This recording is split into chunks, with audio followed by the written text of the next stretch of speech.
Number one for your notes, I want you to know how to actually go through the process of reducing property taxes.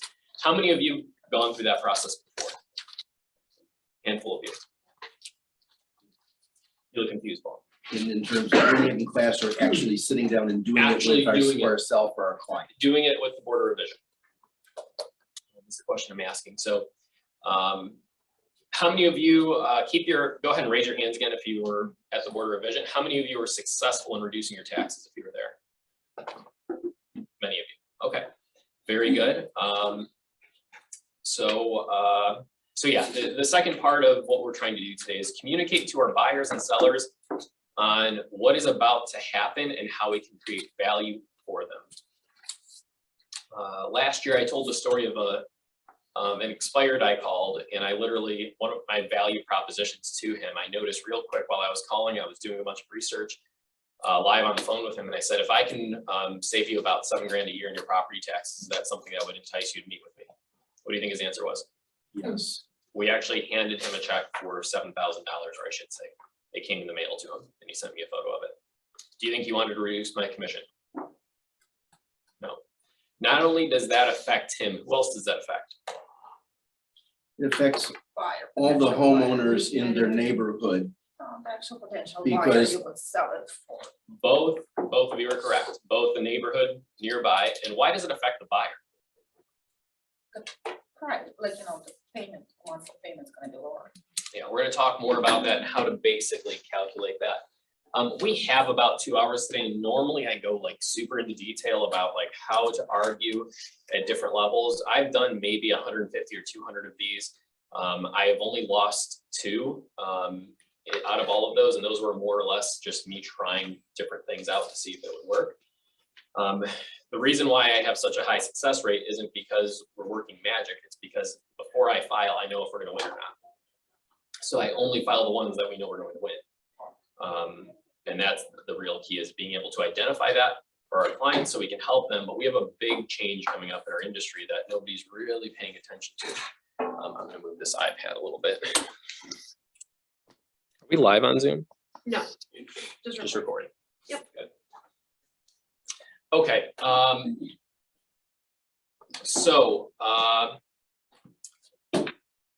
That's really the background. Does anybody have anything that they're curious about, concerned about, or want answered today? You can go ahead and chime in if we have any questions on that. Is this process really different from county to county? So you have a DTE Form 1 in front of you. That's a state form. So the answer is yes and no. That form is mandated by the state for every county to use. Yet each county does handle it differently. I'll give some examples. If I go to Cuyahoga, they actually know me by name now. And they'll go, Mr. Uchbar, you already know the process. I'm in and out in 30 seconds with them because they know exactly how I'm going to present. I know how they're going to present. I was in there with my sister-in-law in Geauga, and she bought a bank-owned property, and they put her against the firing squad. I'll explain the process, but it's intimidating when you go in front of a board. If you haven't been in front of a judge or anything like that before, that's what it kind of feels like. They're not a judge or anything like that, but you are sworn in, so you have to make sure that everything you're saying is true and nothing but the truth and all of that. Yeah, it's an intimidating process, and my sister-in-law was really nervous. Like, she was sweating bullets walking into the room. I'll never forget when the person before us walked out. She's like, "Well, she's not crying, so it can't be that bad." It's not that big of a deal, I promise. Correct. Did you say you could do it on behalf of your clients, or they have to do it themselves? No, they have to do it themselves. We will talk about that process. But for instance, from Mike's question, county to county, Geauga County, more or less, I'm going to call them the Wild West. They just went in there and they said, "We don't care." Her name's Lindsay. They said, "Lindsay, it looks like you got a really good deal on this property. You probably bought it undervalued."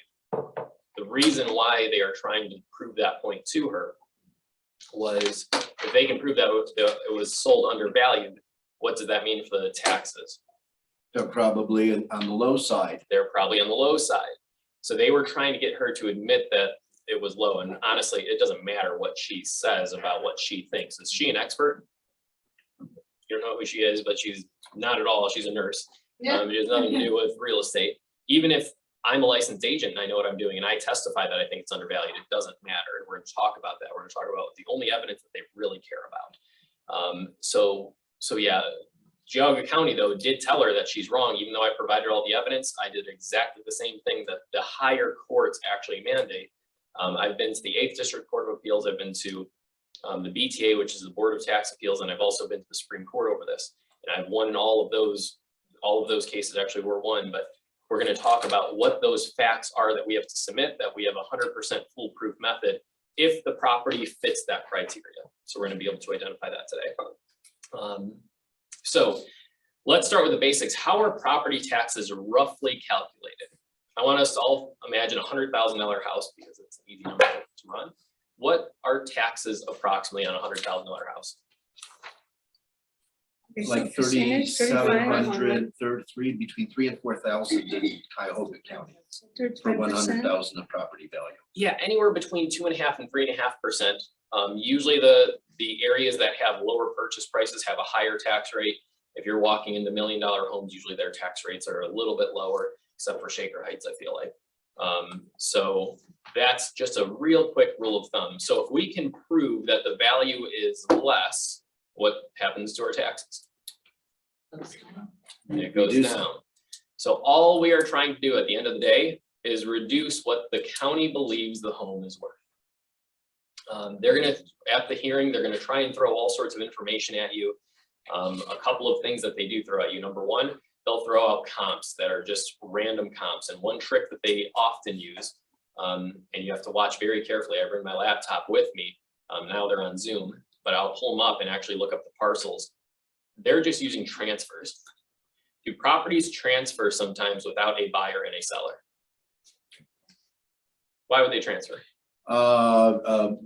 Foreclosure, in the state issue, the seller is deceased. Gifts. Gifts? Yeah. I want more of those gifts in my family, Yes. but yes, it could be a gift. What else? Estate. Brian, you transferred a property not too long ago. Oh, from an personal to LLC. Mm-hmm. And when that happens, Ryan, when he goes to the county, there's what's called a conveyance form that the county gives, or I'm sorry, the title company gives. That form used to just be taken and thrown away. Once it's thrown away, nobody ever sees it. It's more or less like an invoice to the title company. Now that form will say what Ryan transferred it for. Now, Ryan, how much did you buy the house off for yourself? Zero. Zero. So the title company fills nothing out.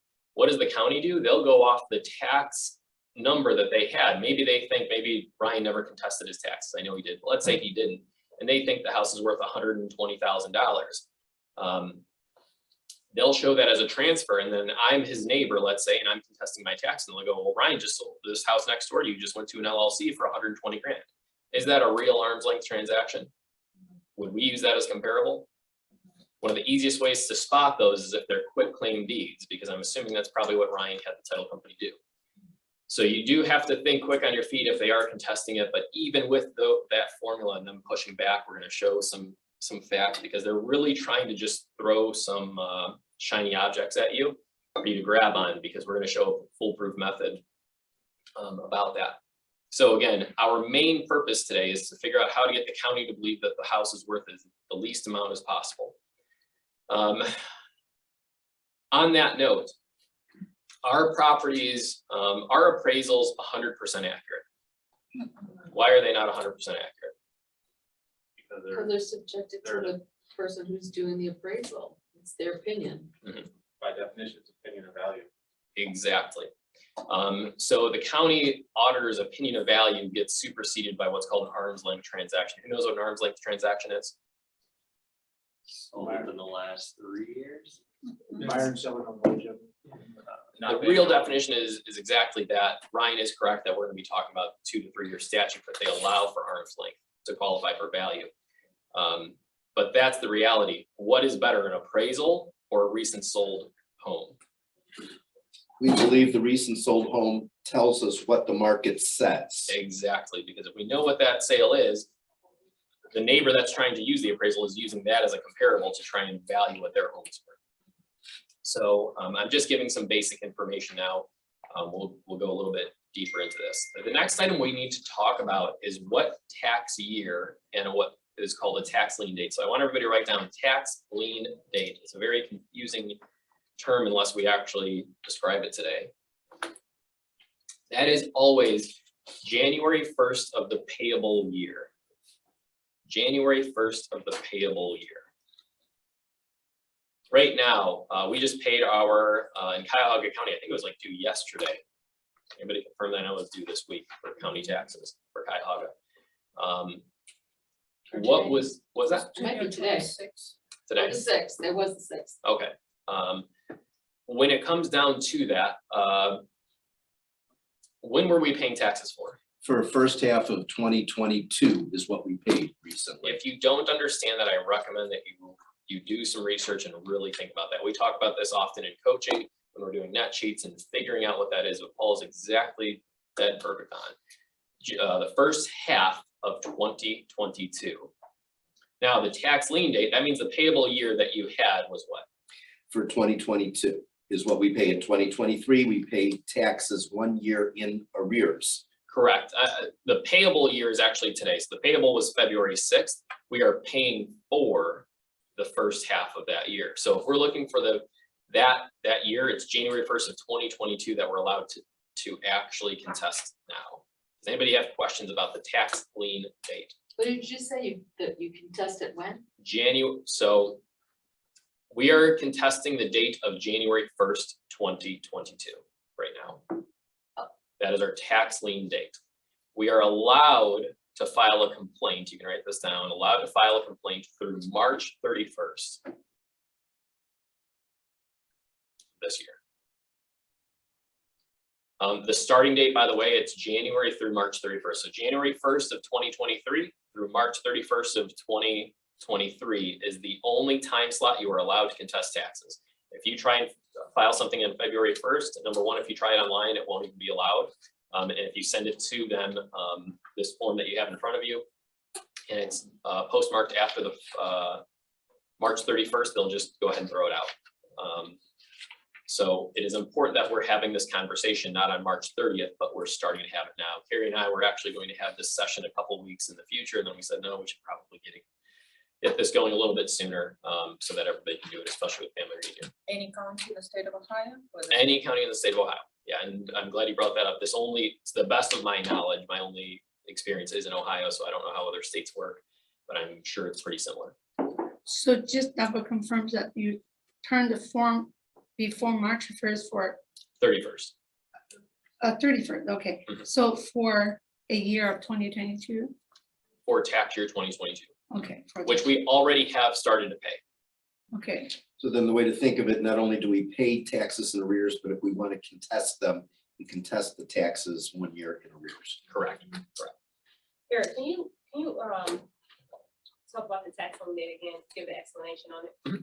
So that's the date that the state says that is the only date that matters for the valuation of the property. So they're more or less stamping your property's parcel number with that's what your house is worth on January 1st of every year. Now, they did that for what we're paying right now. They did that for January 1st of 2022.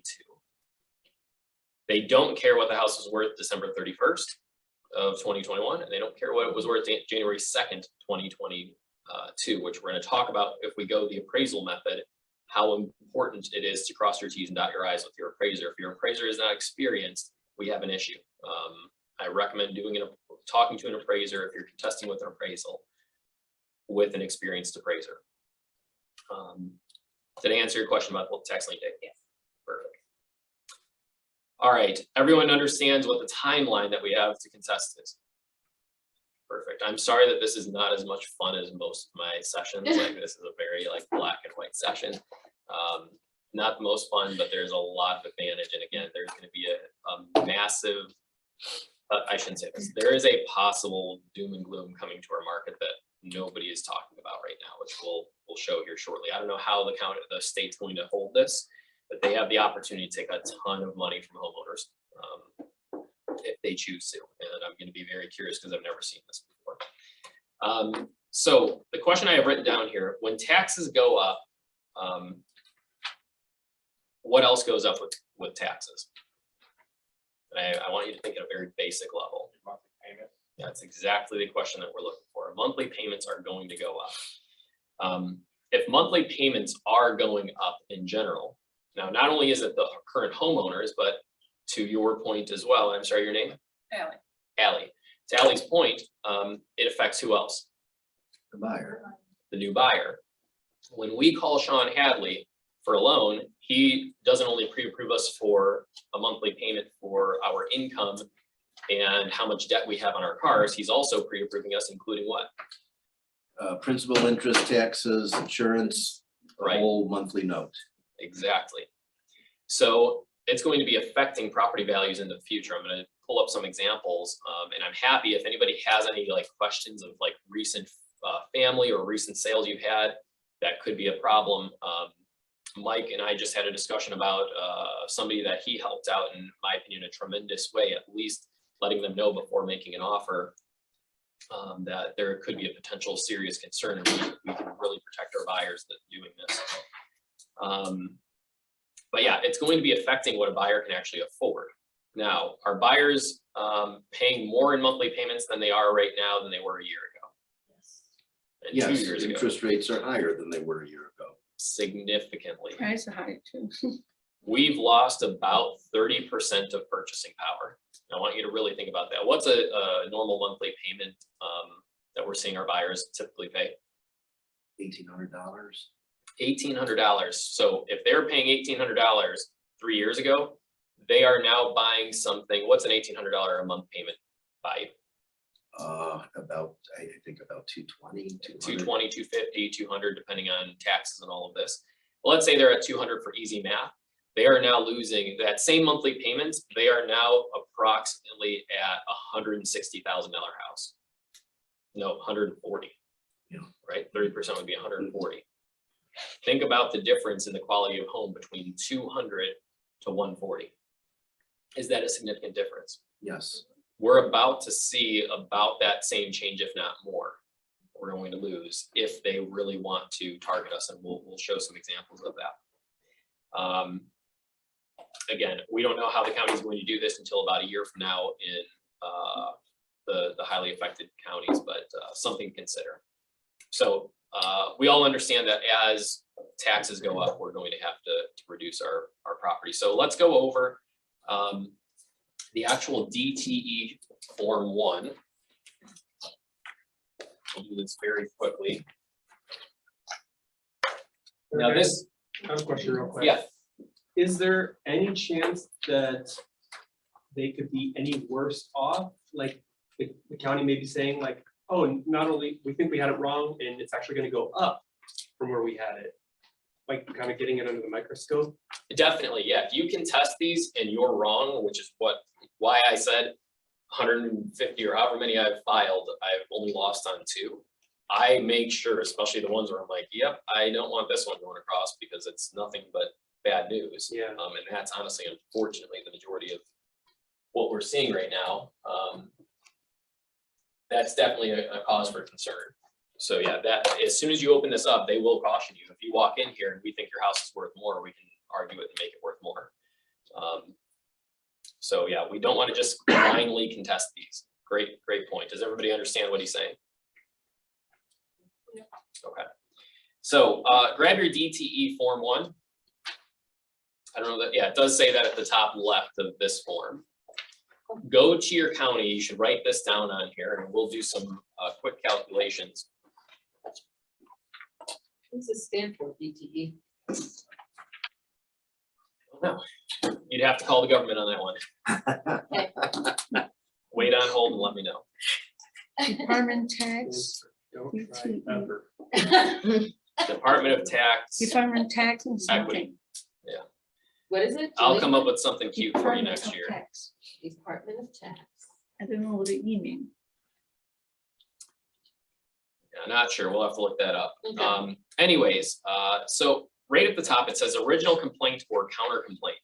You are going to be doing an original complaint unless They're the only other real entity that it's allowed to contest taxes that we normally see is going to be the school board. The school board at any time is allowed to jump in and say, we think your house is worth more and here's why.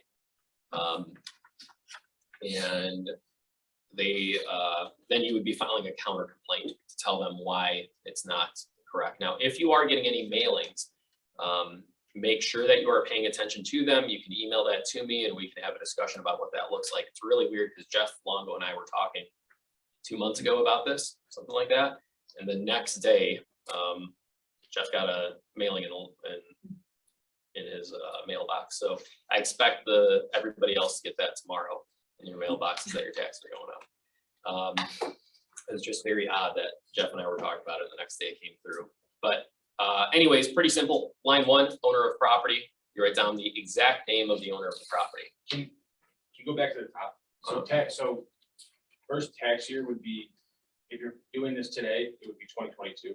It would be 2022. If you're doing this on April 1st, it would be. It would, if it's, you can't do it on April 1st. You're out of this year. So It'll you just, would be doing it for 2023. in January, you would have to do it. So the- In other it's words- only opens during a certain time. 3 months, yeah. January 1st. Some counties will tell you they'll open it up after Christmas for some reason, like on December 26th. The Supreme Court has said January 1st is the date. So even though the county would allow you to file, the Supreme Court can overturn it against you if you file too early. It is very silly the way, if you read case law on this, they are very specific on their procedures and they don't care the logic behind it. They're just saying, this is exactly how it works. Stay within our guidelines and we'll work with you. If you are out by a day or a minute, so be it, you're done.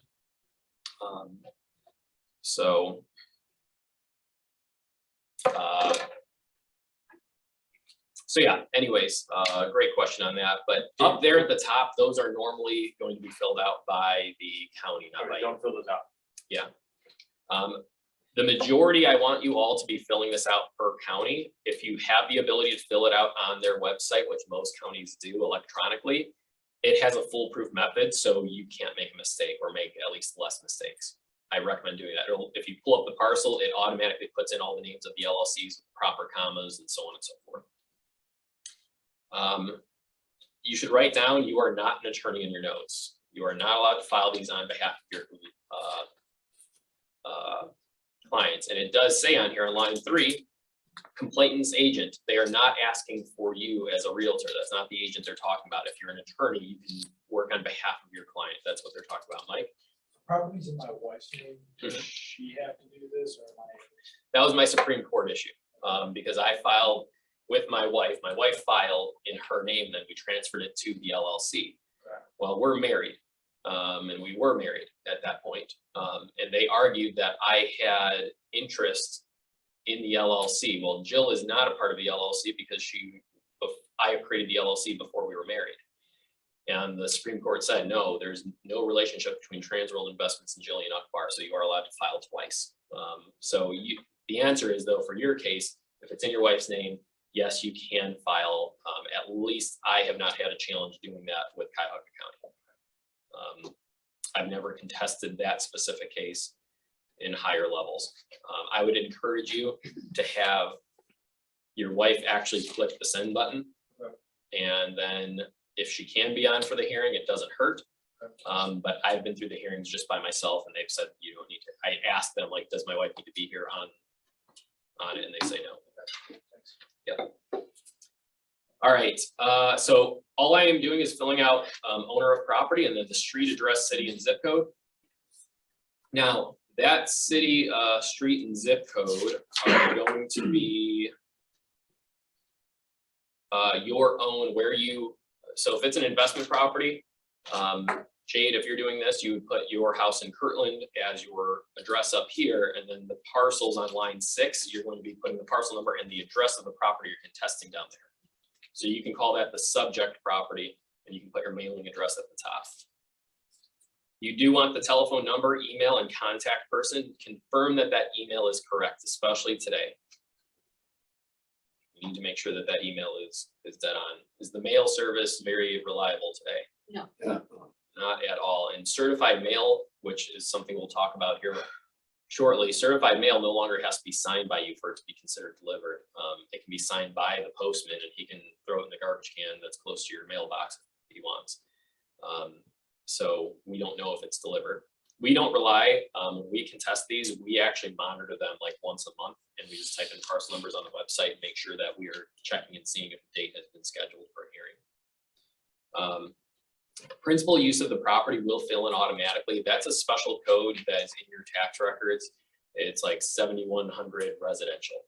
They're not asking if it's a rental property or something like that. Parcel number, we already talked about. So you can contest up to 3 parcels. I like to do in the county also, at least the counties I've dealt with, which has been Summit, Geauga, Cuyahoga, and Lake. They have all appreciated just having 1 form per property. Don't get complex and add multiple forms for multiple properties on 1 form. So you have a parcel number, complainant's opinion of value. So this is our full market value. So go ahead and put in there $100,000 for an example.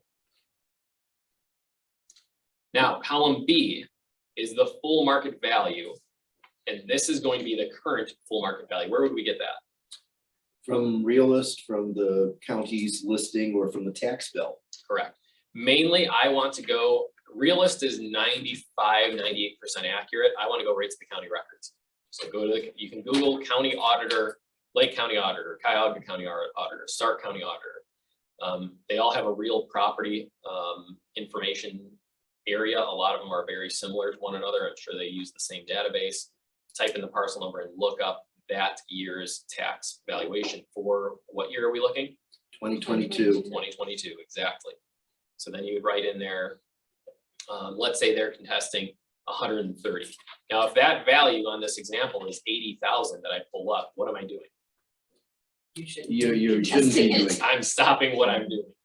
I'll never forget going to an investor. What do they call BNI? So I was at an investor BNI when I was like at, I don't know, 19, 20 years old. And this guy came in the door of the name of Frank Russo. Who knows who that is? He used to be auditor of Cuyahoga County. And what happened to him? Went to jail and now he's dead. I wasn't aware of that. Yeah, he is deceased. Well, he was caught into some very bad dealings with the county where he was slipping money under the rug for himself in the matters of hundreds of thousands, maybe even into the millions of dollars with Jimmy DeMora. Anyways, he came in and he talked to the investors, and I couldn't believe him. He was going, guys, I know you think your houses are worth more than what we have valued on our website. Just let us know and we'll be happy to update them. And he was being dead serious, and we all looked at each other like, you want us to pay you more in taxes? Is that really what you're talking to a bunch of investors about? Because I think you're in the wrong BNI here. So yeah, just make sure, you can write a note, make sure column B is more than column A. If it's not, stop what you're doing. I'm sorry, column A. Mhm. Instead of an example of 100, that would be, if you identified a house, that would be maybe what the house sold for. Yeah, what the house sold for, or what you believe, yeah, that's a great question. That's what a recent arm's length transaction 2 years from the tax lien date, plus or minus 2 years from the tax lien date, or an appraisal. If you believe you can get an appraisal for lower, you can do that. But we'll talk about how to justify if we should go appraisal or if we should go the tax lien or the arm's length transaction. Column C is going to be the change in value. Hopefully this number is what? Large. Yeah, and hopefully you need to have a negative, right? It should be negative. Mike? Just really quickly, column B, that we find that number on the auditor site. Correct. That's what they say about like the. That's what you're paying your taxes on. Correct. And column C, is there like a benchmark of like what it should be in order for it to be worth it to go through this process? That would make an actual impact for like, say. That's a great question. I'll give you that calculation. So you're going to do column C blank. So you can just write column C times 0.03 times 6. Who knows what I'm trying to do with those calculations? It's a half a year. 6 months. Around how much it's gonna be Where in you go? 6 years, 3 years behind and 3 years ahead. 3 years, actually, 6 years total in the future is what we're looking for. 6 years from that 2022 date. Can you repeat that calculation again? It's column C times 0.03 times. Times 6. So the reason why is this is going to be a change in valuation for a year. So let's say it's 70 grand we put in column B. We have a change in value of how much? 30,000. So if we're at 30,000, we're then going to be doing 30,000 times 0.03, which is, I think 900 if my math is correct.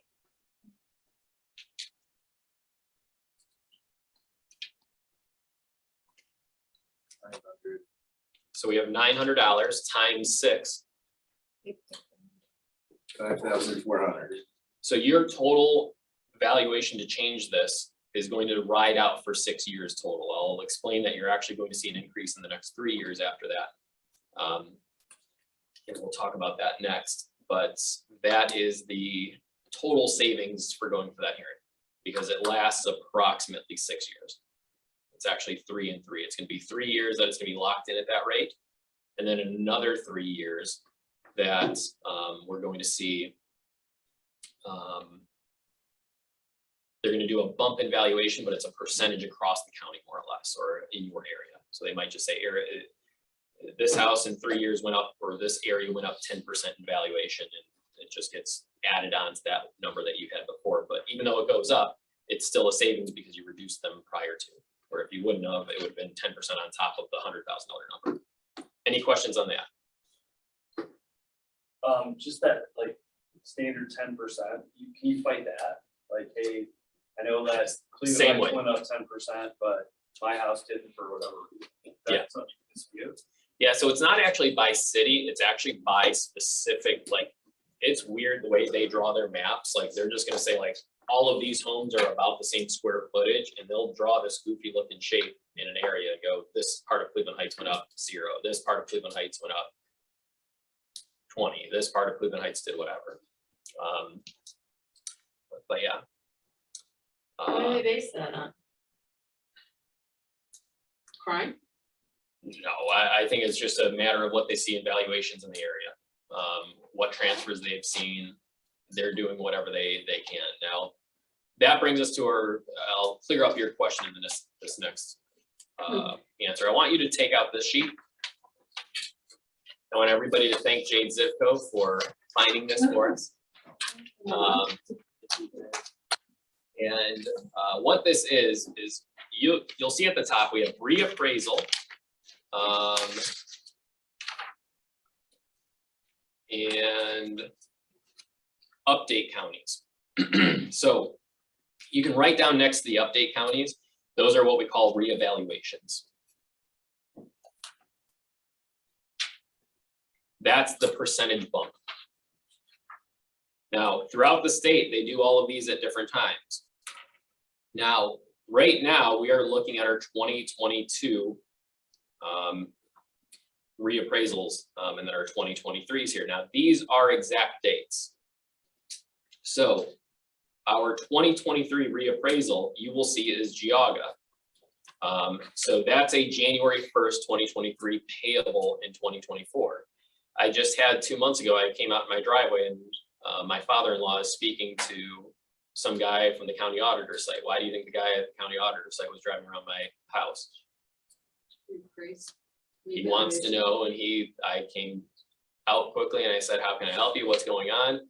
And he goes, Eric, tell me more about what you've done to your house. Now, if I wasn't wise, I could have gone through and said, oh my gosh, look at all these fancy things I've done. Let me show you through the house.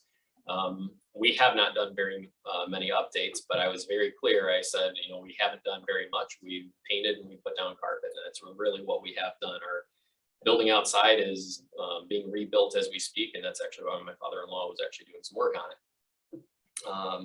But I don't want to be going through there and going, oh my gosh, we've done all this stuff and we've done kitchen renovations and we've added value. That's not going to be helping your case. They are not allowed to get into your property. You don't have to allow them to do that. If they want to look at it from the sidewalk, they're allowed to do that, but they're not allowed to just come into your property and inspect it as they choose. Anyways, so these numbers, if you look 2022, we have, I'm sorry, 2024, we are going to have Cuyahoga in there. We have Lake County in there. We have Portage County, Stark County, Warren. Those are the counties that we are, I don't know if anybody's selling in Sandusky. The year that right now we are contesting that you may be selling in is Geauga. And So Cleveland Ashland, Heights, maybe? Shaker Heights is all Cuyahoga, right? That's all Cuyahoga. So that's nothing to do 2022 and 2023. Correct. So that's 2024 payable in 2025. And I'm going to talk about why this is going to make a big effect next year. Hmm. So Geauga County, to be specific though, if they're out at my house a month ago, 2 months ago, when am I going to see a change in my tax bill? Next year? January 1st of 2024. And that might seem like a long ways away, yet that's 8-9 months away. All right, so take a photo of that, store it in your photo or in your phone if you need, but those are when we are doing our reevaluations. I think that on Zillow, owners are allowed to claim their houses and update things. Like for instance, we added a non-permitted, we converted a bedroom into an ensuite bathroom. Do they use Zillow at all? Do they look Yeah. at?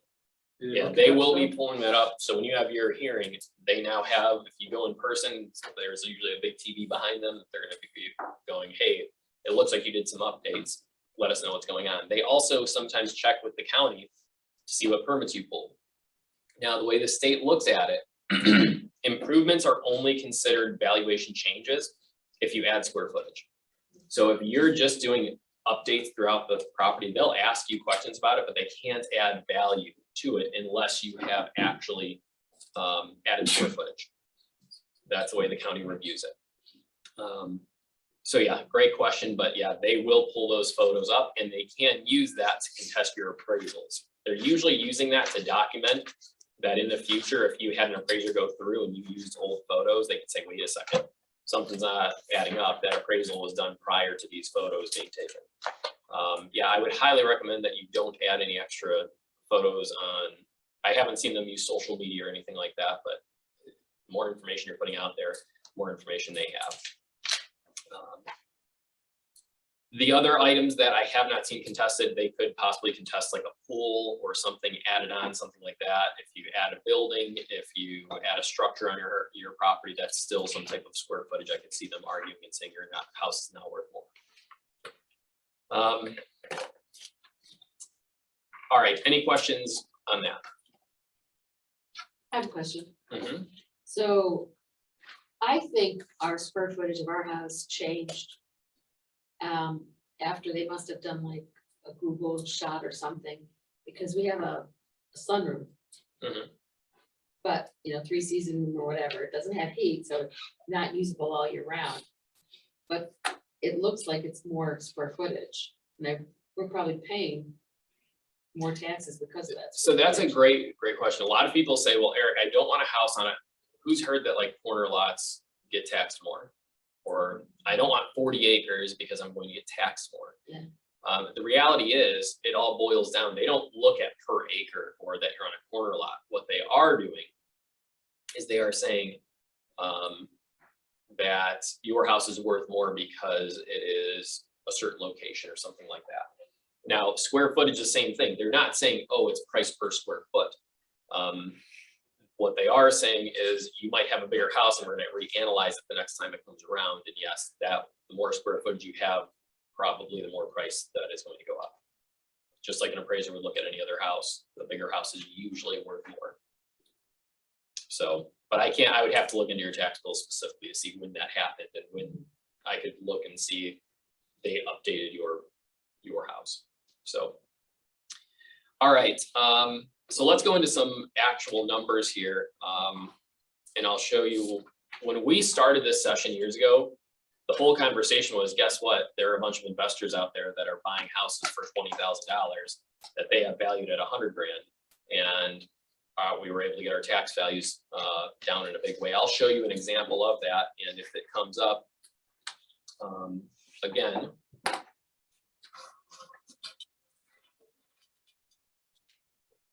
it's helpful to do. But we also want to protect ourselves of what reality is going to possibly face us.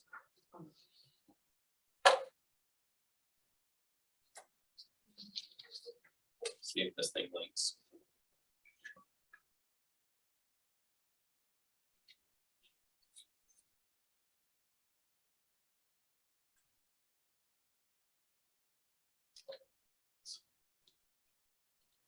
While you're doing that, Eric, what's the taxable value?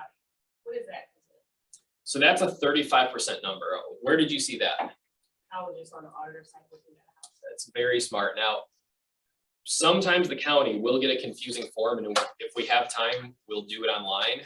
Column A will have another column right next to it that'll say the taxable value. You can actually calculate off the purchase, not the purchase price, but off the market value. You can do all this crazy math on a tax bill and actually come up with the numbers. I've done it before where it's like, all right, the garbage fee is this, and it's a certain mill and all this other stuff. Everything goes off the assessed value, which is just simply 35% of the market value. Why they do that instead of just calculate it at a different percentage off the major number, I don't know. But yeah, you can write down assessed value is always 35%. While you're looking these up too, be careful that you're not looking at the assessed value column, because if you see $100,000 assessed value, what's that mean that the market value actually is? 5% more. more. 300 plus thousand, right? Mm. And if you're like, oh my gosh, they only value my house at 100 grand. No, your house is worth 300 some thousand. So yeah, great question. Sorry, the screen mirroring doesn't seem to be kicking in here.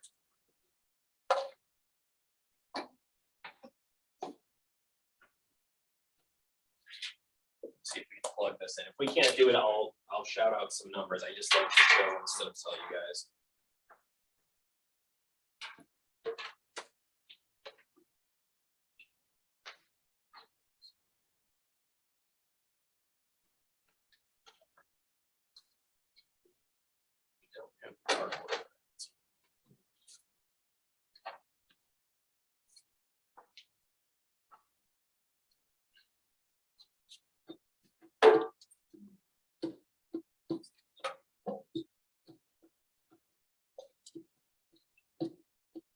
When in doubt, restart it.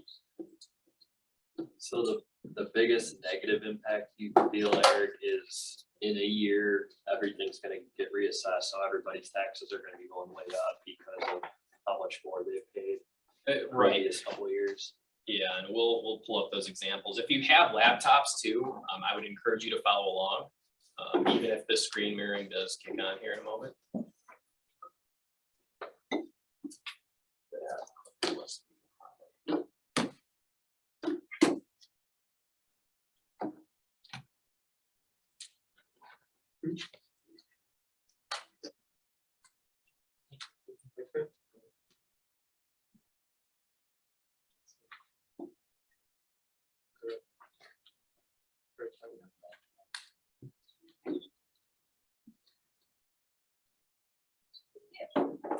While I'm doing this, you can start looking either through your previous sales or think about your previous sales that you've had that could be affected by this. So that would be something that could have been valued very low for whatever reason. Could have been a flint property are going to be the best ones that are going to be at the biggest risk. And if we had a flip property that 3 years ago was worth 200 grand that just sold for actually 6 years ago, think about that. How long ago was 6 years ago from January 1st, 2022? 2016, Has the market changed since 2016 quite a bit. in a massive way? Are there areas that have doubled and tripled?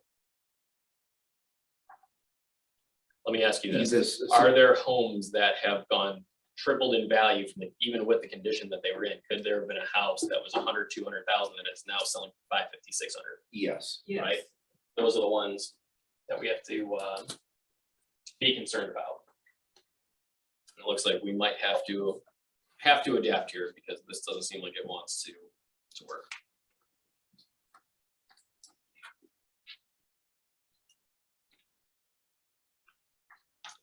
All right, so I'll give you a couple of properties you can pull up. We'll see if this thing works. Ryan, would you mind seeing if you can mess with this? It'd be really great if we could get that working. Eric, are we on the county side or? County auditor site, The yeah. Cuyahoga County? Yeah. Okay. All right, try and not pay attention to Ryan. He'll probably put on something on Netflix and watch it. Instead of paying attention here.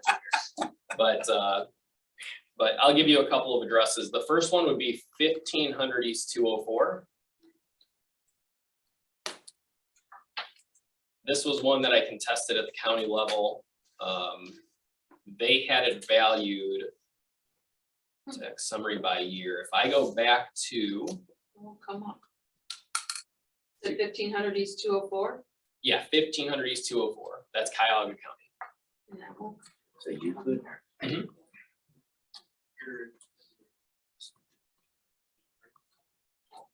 is how you find one. This is how you find one. You want to go to the county auditor site, not realist. So go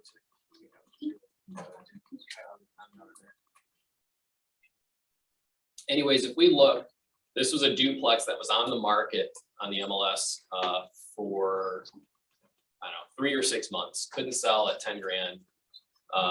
If it was on the market for 6 months, is it worth $10,000? Most likely not. Especially back then, it is not worth it at that time. If something is on the market today for 6 months, the price is too high. And even in that time, that's how bad the market was. So it ended up, I bought it for $3,500. The county auditor told me it was worth $97,000. When I walked into the office, they said, Eric, you got a good deal, all this stuff. And I said, yes, but it was on the market for 6 months. I showed it to them. And we argued arm's length. We ended up, if you go to the 2013 valuation, so if you're in tax summary by tax year, you can scroll up to the 2013. What do you see the total value at? 1230, What's that? 1,230. So that's the assessed value. Look at the Oh, market value. market 3,500. What's the total tax bill for that year? Where are you finding that? $692.77. $600 a year. Is that a good tax bill or a bad tax bill for us? It's a good one. That's an amazing tax bill. Does that make the property worth more or less to an investor? More. Way more. So if your sellers are telling you, hey, I would love for you to contest this, but I don't want you to because buyers are going to see that and the number is going to go down. So buyers do you think buyers know how to look up assessed values? No. Some do. Some do, yes, you are right. Do most buyers though pay attention to what a tax bill is on property? And if the tax bill goes up, the purchase price goes down in their mind. Have you ever had a buyer go, I won't buy that house because the taxes are too high? Exactly. Says we're connected though. Says excellent string. We are a tech company. Eric, I'm interested in how you found this house for $3,500. It was easy. I would love to take credit for it. It was easy back then. There were a million of them.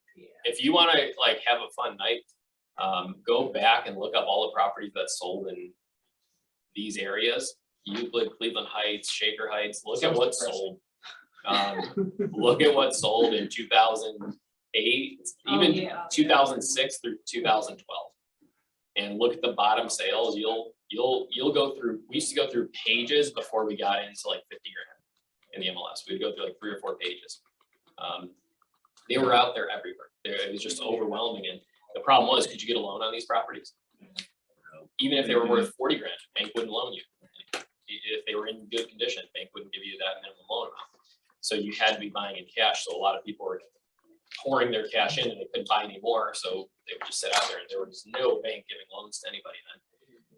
So you just had to use your own money, and that's why property values. The crazy thing about this, with my commission and with the property tax prorations, which they were paying me like $3 grand in taxes, like we were getting paid to take properties back then at closing. It was nuts. Wow. That's a whole nother session.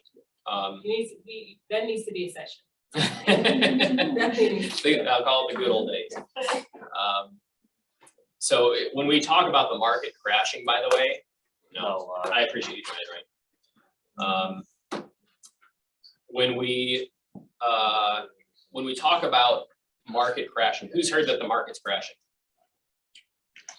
heard the expression. Sure. I feel like if I would have asked that 2 months ago, people would have been like, yep, the market's crashing yet. I talked to Tom Seaman on the elevator ride up and he's like, Eric, he goes, I love it when houses, I'm listing them and selling them in the same day. It's like that, sounds like a market crashing. This is a market crashing, $3,500 sitting on the market for 6 months. So different altogether what we're seeing.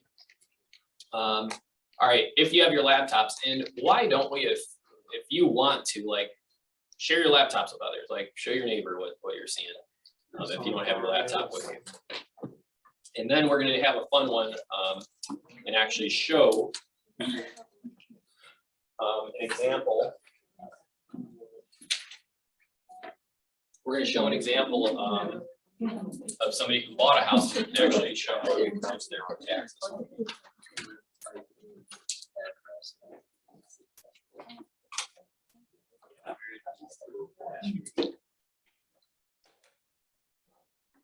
Try Apple.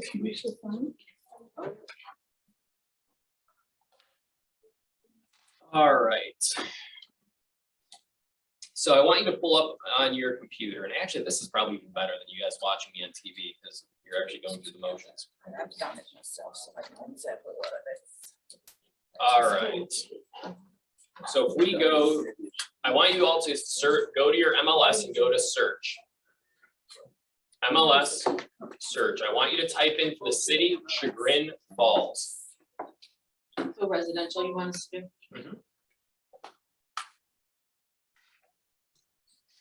Chagrin Falls.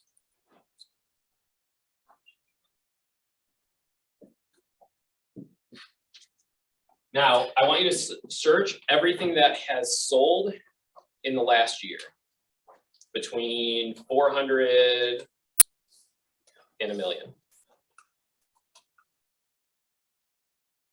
So do 0 to 365 in the sold, and then do 400 to 1 million. If anybody has those ideas of houses they want to check today, I'd be happy to do them as well.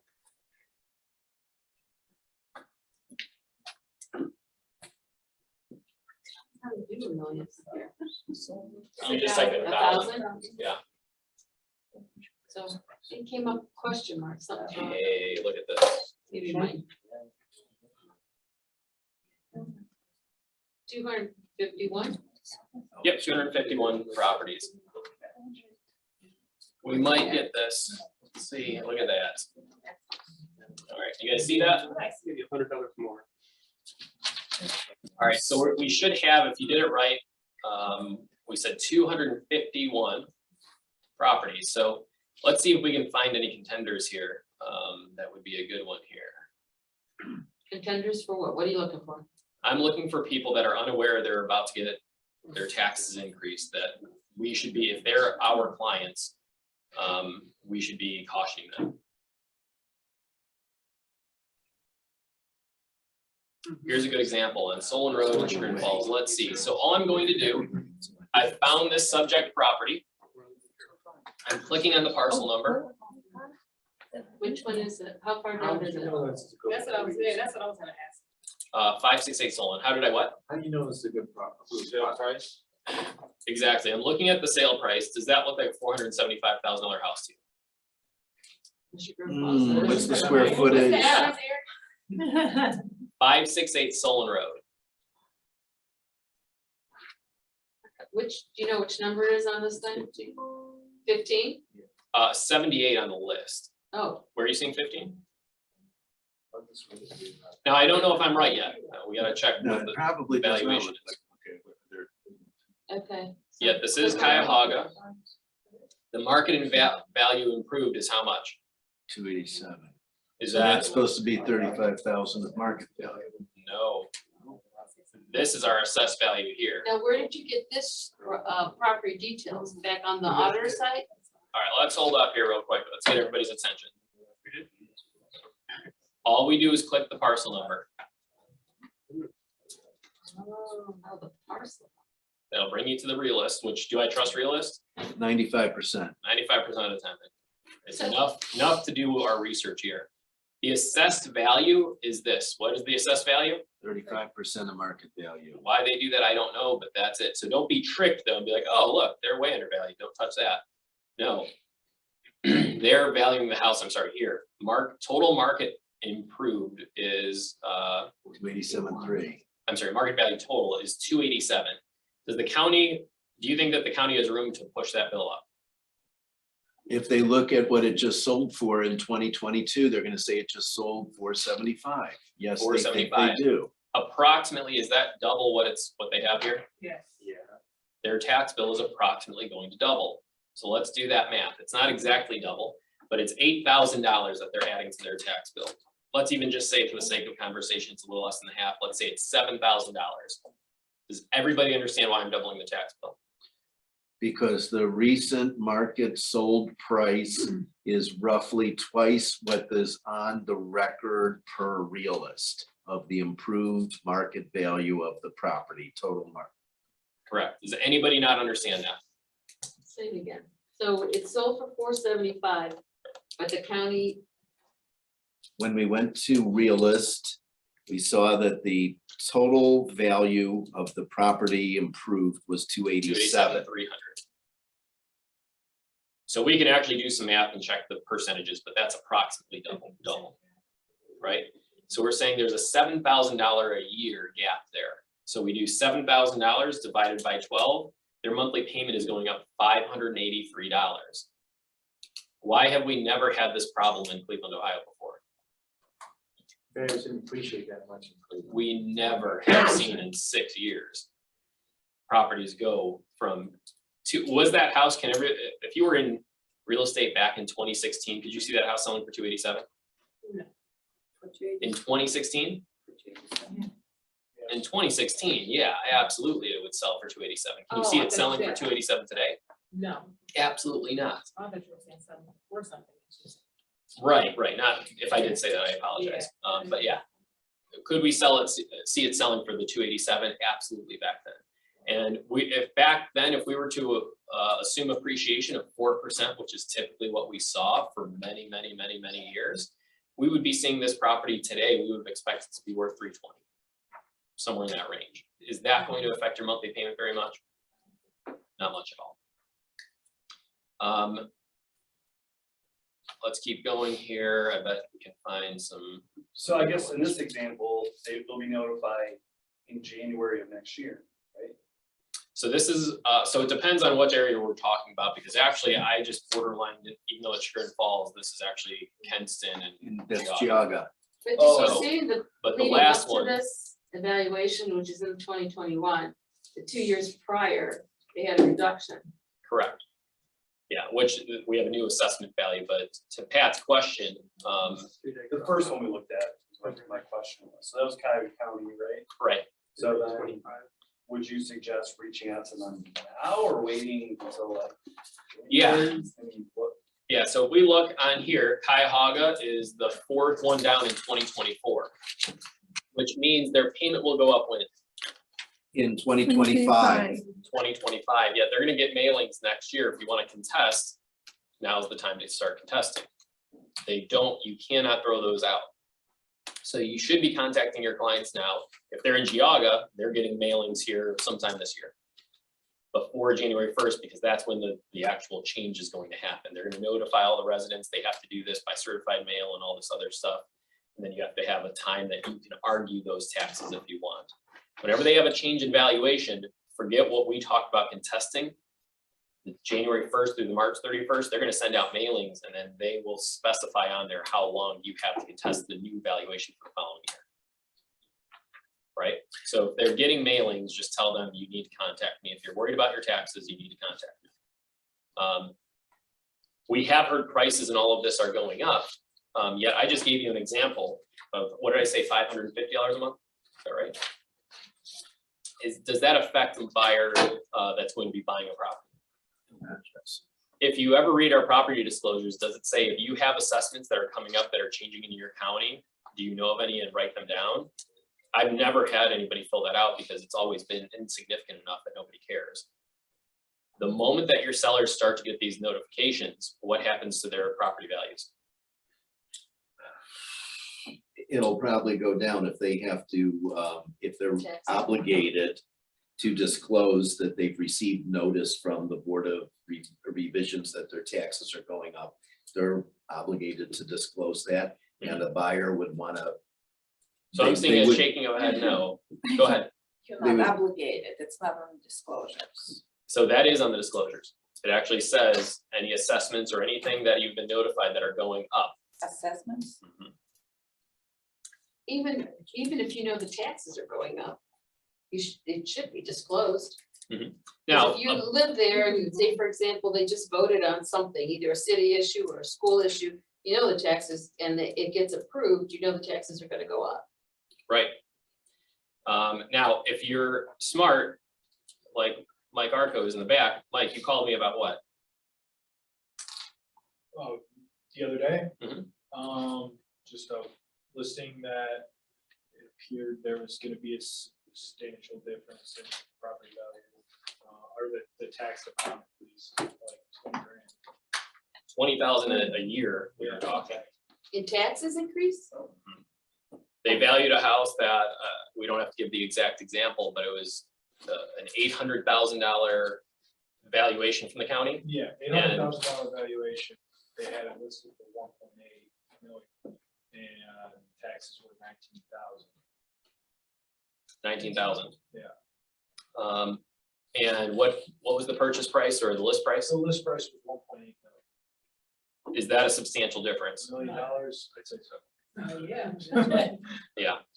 So, so here we go. If we go onto page, just so everybody knows when this does come up, this is where they're gonna have to go under L. Do you know of any recent or proposed assessments, fees or abatements which could affect the property? We're gonna have to make sure that we're telling them yes. And even if they don't know, are there sellers out there that are going to be completely blindsided by this? And even if they got the mailing, they just throw it out there. Yes, So if we're smart, you do what Mike does and go, hold on, I need to figure this out, contact the county and see if they have anything on record.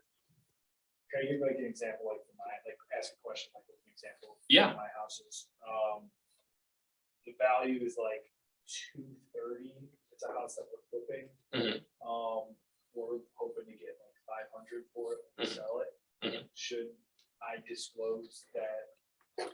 No, because I don't know, if you get notification from the county, yes. Okay, If you're assuming that they'll go up, yeah, that's up to the county. okay, Until we have that notification that, hey, you have something that says the taxes are going up, and that's when you should be notified. That's when you should disclose it, but no, you cannot predict the future. okay. It is our job as an agent for our buyers to protect them and make sure that we are telling them, hey, this is a potential problem. When you're buying a house for 500,000, you don't want that call a year from now that the taxes are at 250 and their taxes double and you were just sitting by the wayside. Is that going to help us sell homes or not help us sell homes? It's not going to help us sell homes. The reality is this though, and this is what I told Mike, really, they're just getting a discount right now. That's the reality of the situation, because if they choose to go up, they will. I've said it before and I'll say it again though. Do I know exactly how the county is going to react to this crazy situation? No. I can show you examples. My old house would be an exact.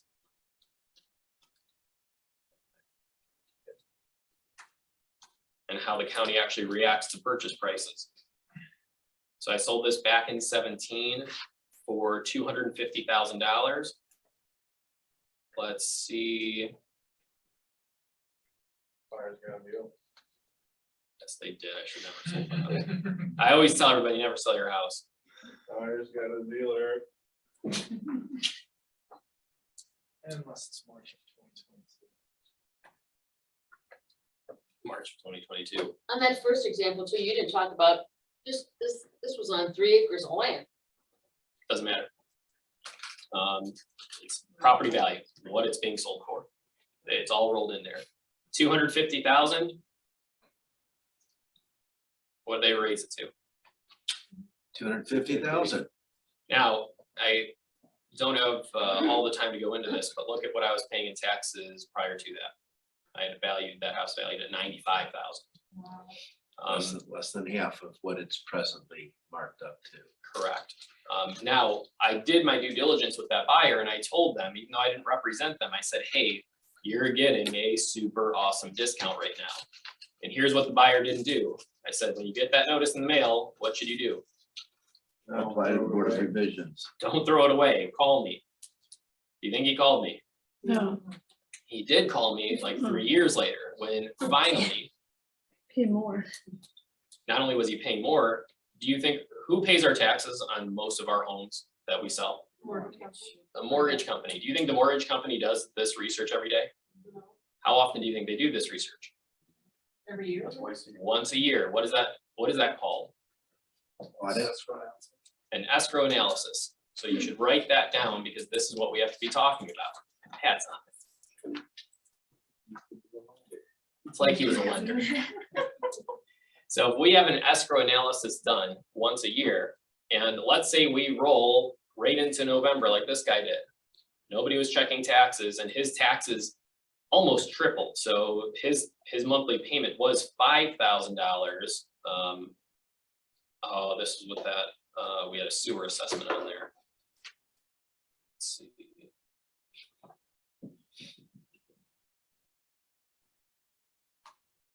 There, taxes were 1,500 a half. And then they went up to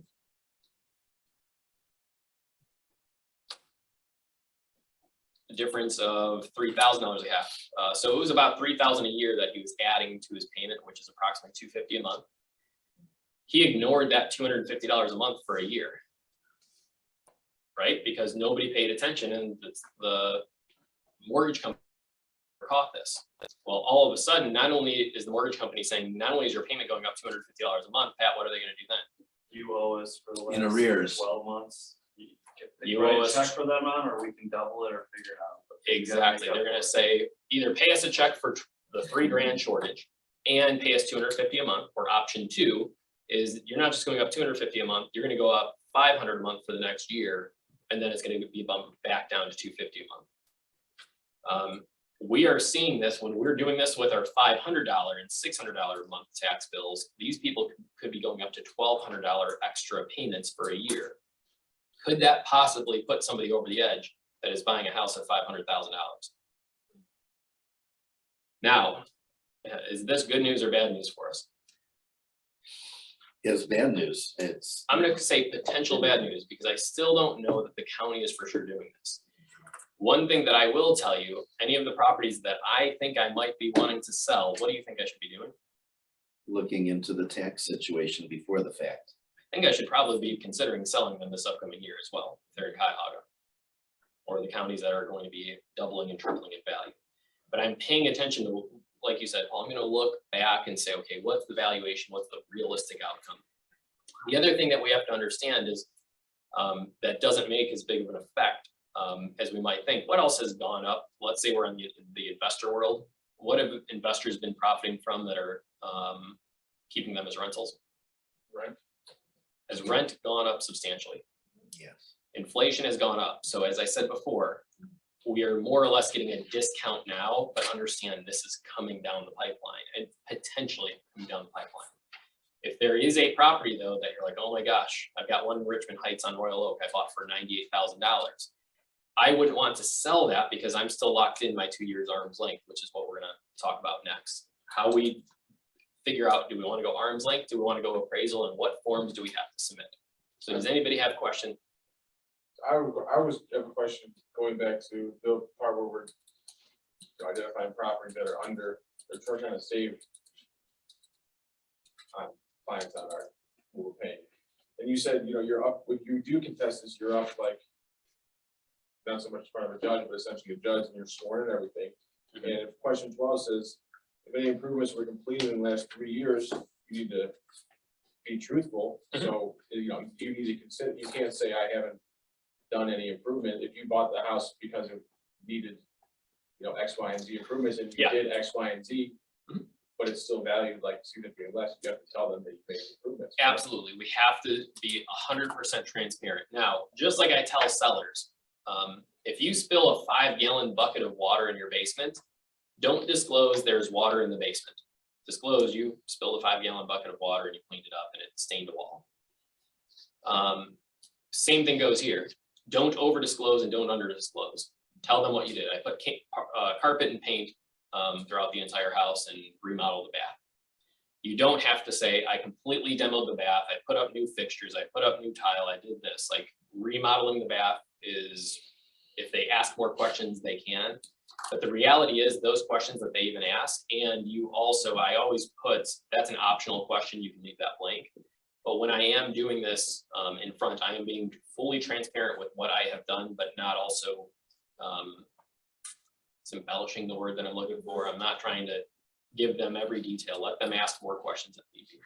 And additionally, in your experience here, when you've done these, would you, the likely outcome, would you say is, if you won, are they reducing your taxes to essentially your column A number, or like, are they meeting you somewhere in the middle?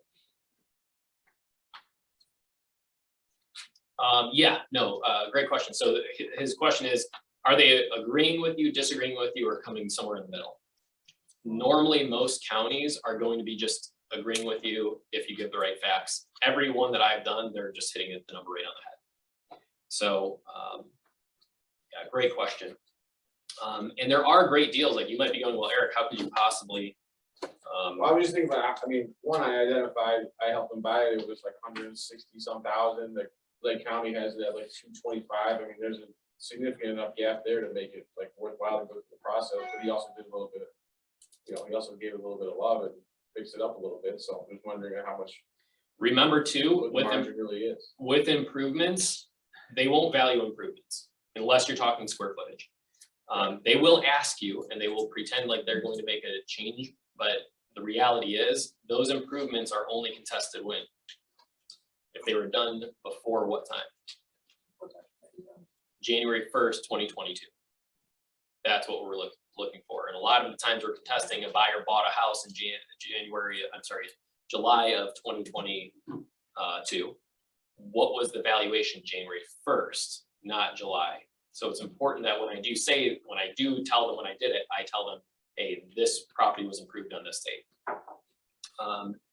To give you some examples, or one more example before we move on, of a reason why I would not sell a house or how I could figure this out. This is a property my wife and I bought.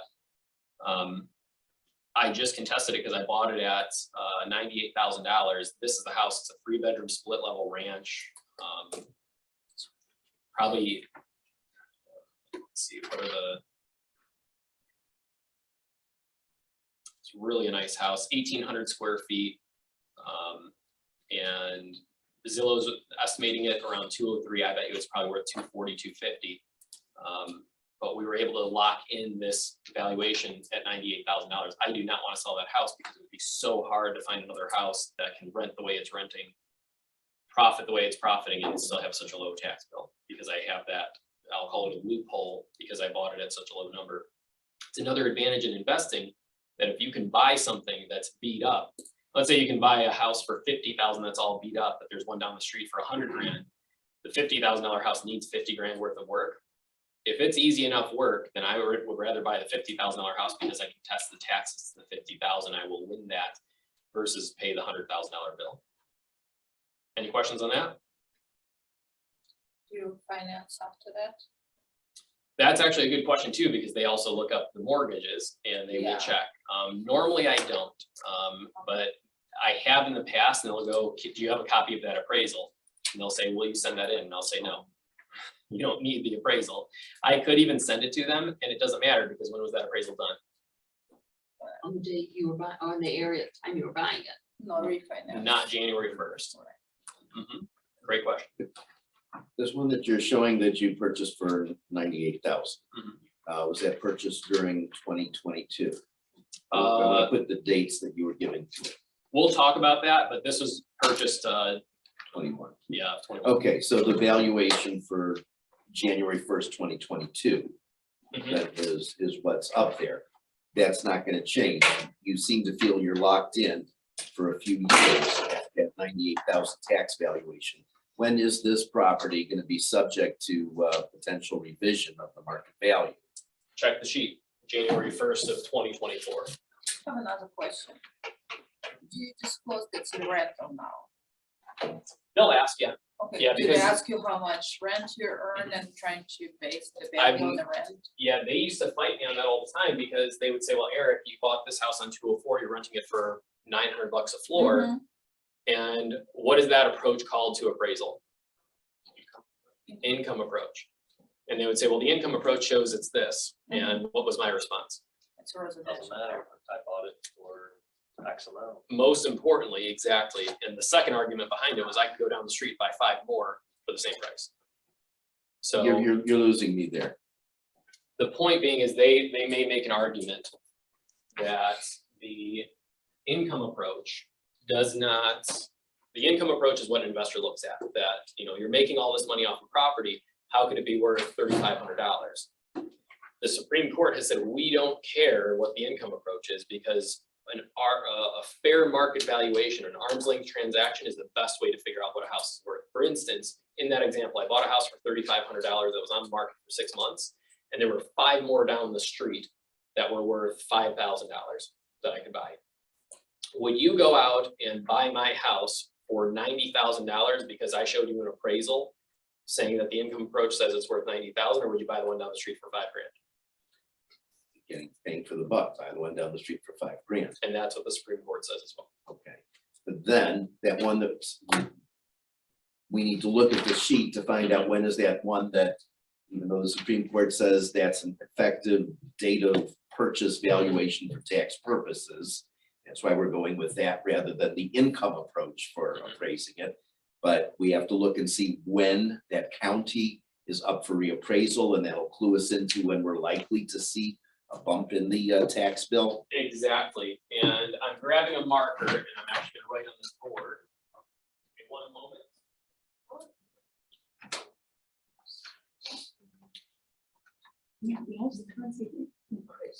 And we'll talk about So we have 2 different ways to argue these. So we have what's called arm's length and we have appraisals. I want everybody to write these down.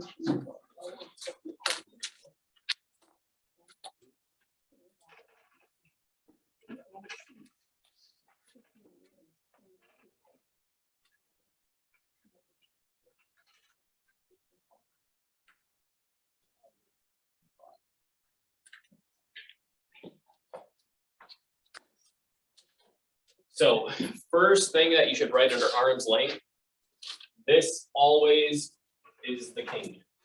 This will always trump everything else. So you can put plus or minus 2 years tax lien date, TLD. Now to Paul's question, I'm contesting this property that was purchased in March. Now, we are going to have a reevaluation in 2024. I'm going to argue on this one. They sometimes will go to 3 years. I know for sure they will always lock in 2. I'm confident that in Cuyahoga specifically, they will allow me to get through. I just had a hearing on this I don't know, a month ago, and they just overturned it. If you look at the values, you can see they used to value it at 134 and I got it contested down to 98,000. The other advantage, even though they do reappraisals this year, they're wiping the slate clean, they actually don't. They are still using part of this formula into the new purchase. But I'm within 3 years of that tax lien date. I believe I will get locked in and I'm confident. Now, if I don't and they double and triple the taxes, that may make me consider to actually sell the property. So that's something that I will be looking at. Question here. Mhm. What facts do you need to provide to contest the rate? That's what we're going to go through. So the first thing that we're doing is we're figuring out if it's arm's length. Now, what we have to figure out before we even provide the forms, what does the county act, I'm sorry, the state, the Supreme Court has said that number one, it has to be generally placed on the open market. So you can write this down, generally placed on the open market. It's on the MLS, it's almost a guarantee that that's it. It's not on the MLS. Doesn't matter. So I'll give you exclusions. For sale by owners, count. Short sales, count. Bank-owned sales, count as arm's length transactions. What I've argued with, and it has not worked, HUD properties, they consider, because for some reason HUD is helping us out, the Supreme Court, the BTA has said absolutely not. HUD's not being forced to do anything with the federal government. Nobody's twisting their arm to sell these houses. Somebody at the Supreme Court level thought that for some reason they're giving discounts because we're Americans and they're giving them at discounted rates. Definitely not the case. But HUD is discounted, sheriff sales are discounted. VA purchased properties, not VA loans, but if you find a house that the VA foreclosed on and is selling, that does not count. Anything you buy from family or friends. Friends, you could argue. So if you go on a listing presentation and you just offer to buy it, Open market. how would you prove that? Say you knew who the person was. You would tell them that they reached out to me and they were interested in selling it. They will ask you if it's been negotiated, and it's important. Almost every deal is negotiated. And that might be part of what you actually do. You actually negotiate, you can provide evidence if you had to. But if they do ask, you want to make sure that you are negotiating properly. That helps you prove that it's arm's length. Generally placed takes on the open market, disinterested buyer and seller, so it's not a family or friend. And it excludes that list of people that I just said. How do you prove or disprove someone's friend? What it really is are you negotiating, right? 'Cause I had a guy who I was working with, but I don't anymore because it's shady, but he's like, oh, I bought this house from a guy that I knew. I bought it on paper for like 120, but then I gave him 30K after for lower taxes. I'm like, I want no part of you. Yeah. But which I just walked away. I don't want to work with them, but So I've had multiple phone calls about similar instances, and I have the exact same scenario. I want nothing to do with this, and I don't doubt that many of us in this room are going to be getting calls about this, especially on the $1 million stuff, like what Mike was just referring to. And what buyers are trying to do is they're saying, well, Mike, that place is furnished. There's 400 grand in furniture there, right? And they're saying, I'll buy the furniture from you for 400 grand, but only if I buy the house. Do you think the county's gonna see through that? Probably. So I would be very careful how that is working. Now, could there be 400 grand in a $2 million house, 400 grand in furniture? Seems high to me. But if they wanted to structure a deal with an attorney, that's between them and that's their risk. I don't want any part of that. Did you say that the foreclosure sales count in this comparison, or is that the same as sheriff's? Foreclosures count as long as it's not VA, HUD, or sheriff sale. Short sales do count. Now, you may lose at your local county, but when you appeal at the BTA, that's the Board of Tax Appeals, and you don't have to write that down because I'll write down the structure for you here momentarily. That's where you will win, because the BTA is like, here's our guidelines, and if you fit those guidelines, it's an automatic approval or disapproval. And if you miss the dates by one day, you're out. If you're within the dates, you win. But there are some other unique items that you can do. All right, so if you are going arm's length, you need your purchase agreement. Make sure that the purchase agreement is completely signed by all parties. They will check. They are smart. They look for every way to get out of it. If you don't have an executed purchase agreement, they may not use it. An executed deed, who signs deeds? Only sellers. A HUD or Alta.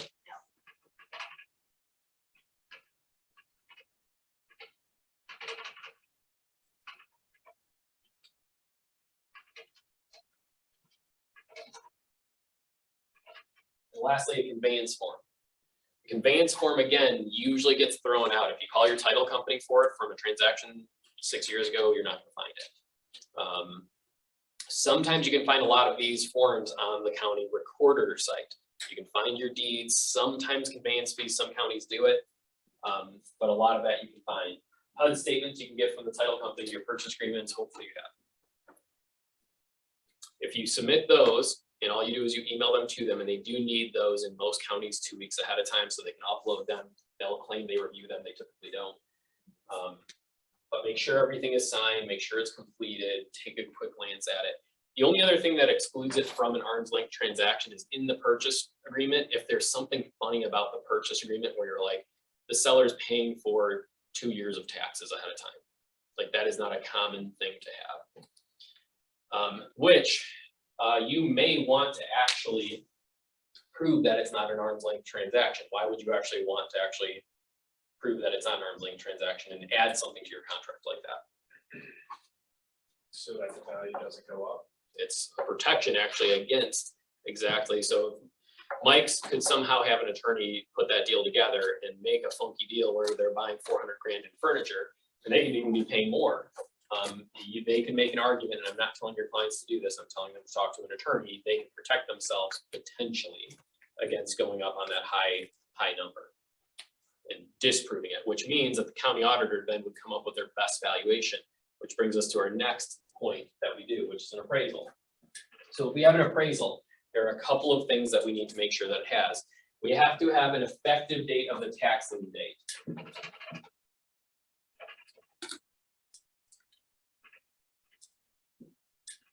So if we have an effective date of the tax lien date, what are we contesting again right now? 2022 property taxes, What day? January 1. January 1st. Meaning if that appraiser forgets to put in there January 1st as the effective date, that's a problem. Now, I've even had appraisers tell me, well, Eric, we're now in February. I can't do that. Yes, you can. The effective date of the appraisal is the date that you think the house was worth that. It is not saying you can have an appraisal and it'll be stamped by the appraiser. This was done in March, April, May. You could have it done in 2042 if you wanted, for an effective date of January 1st, 2022. And then they're going to take comparables 6 months or a year prior and 6 months and a year into the future. So that's what we're going to do. By the way, the arm's length, remember, plus or minus 2 years, meaning if the house sold, we're contesting January 1st, 2022, and the buyer didn't even buy it until July of 2022, that still counts as an arm's length transaction, and they're still going to get their tax money back if there's a lowering of a rate. And believe it or not, I've actually looked up a couple. Carrie was actually showing me one earlier that there's an advantage to them to actually, the county still is overvaluing houses. So there are possibilities. I think Jeff actually looked up all his sales in the last 6 months and found one that the county actually overvalued. So you might be able to call your clients right now and be like, hey, there's some actual good news that one of very few that taxes are going down. 10 years ago, you could do this across the board, pretty much every sale. You could cut tax bills in half. So effective date for the tax lien date, we need to make it for tax purposes. What are some other ways that appraisers actually are writing on? If you look at an appraisal form, they actually write why they are appraising it. Why do you think, what are some other reasons they're doing it? Loans. They're doing it for loans, and it can be, sometimes they'll put on their new purchase, sometimes they'll do refinance. Sometimes sellers want to know what their house is worth.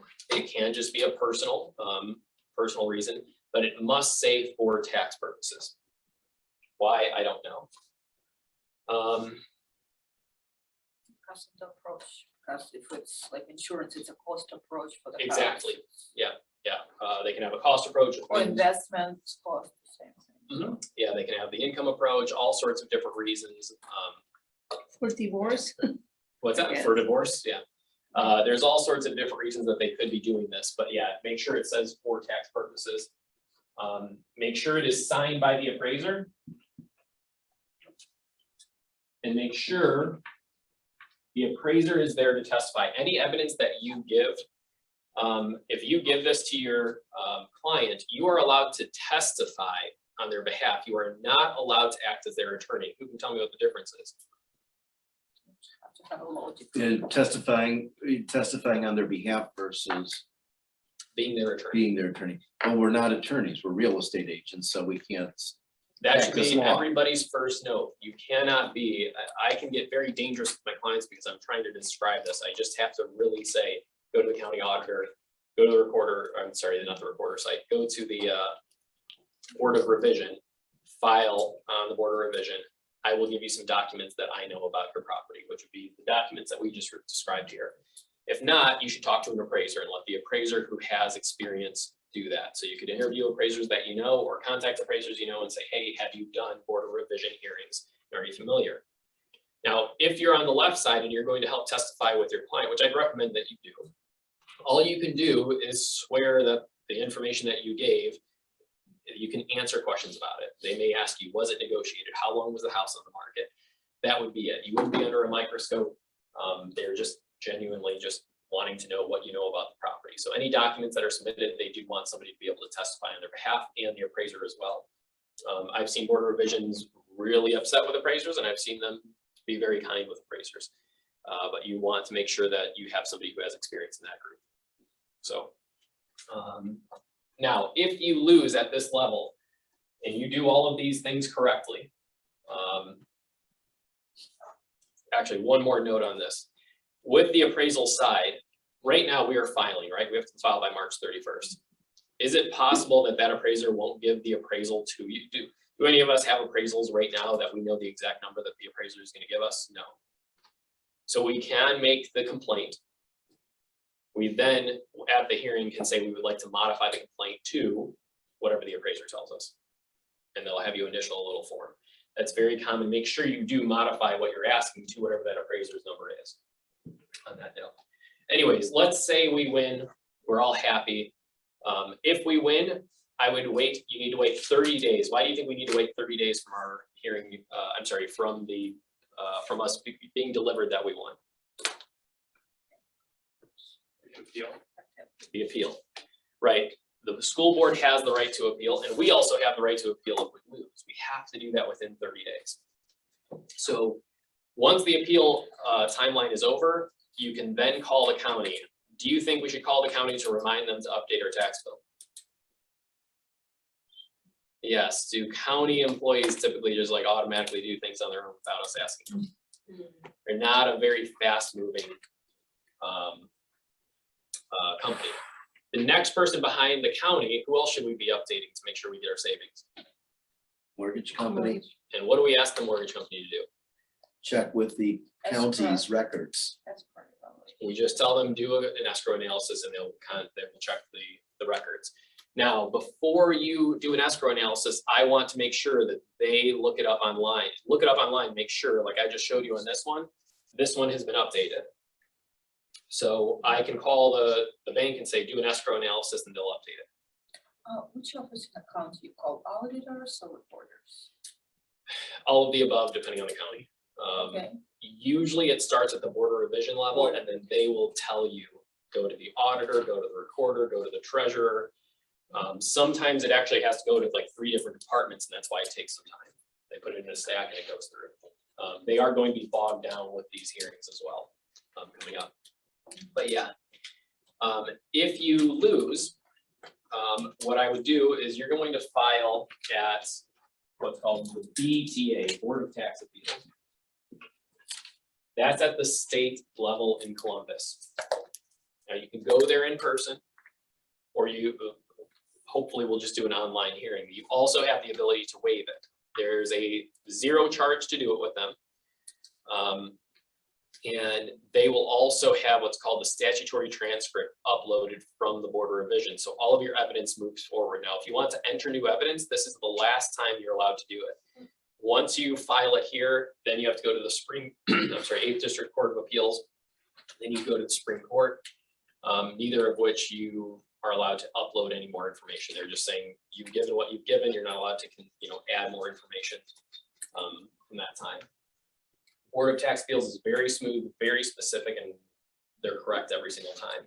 That goes on both sides if you lost. Now, the county, even though the Board of Revision is a disinterested party, do you think that they genuinely want to lower taxes or raise tax values? Raise. And again, that's a judge on the other side of the table, if you want to call them that, not truly a judge, but they are judging the property. For whatever reason, every time you talk to them, don't be surprised that they are trying to push back as hard as possible to defend values. I've only had one time where they actually were like, there's one here that we could actually lower even more if you want. I'm like, that's pretty interesting. Tell me more about that. But yeah, that's the way it works. The majority of them too, I know I talked about how it can be an intimidating experience. The majority of the time, it feels like it's more on yourself than what they're telling you. A lot of them are very nice and very kind, and they'll go right through the process. The only other thing that you can do, and let's say everything that I've said doesn't work, you can just go there, and I have watched people do this. When homeowners go in there, what do you think they do when they contest taxes?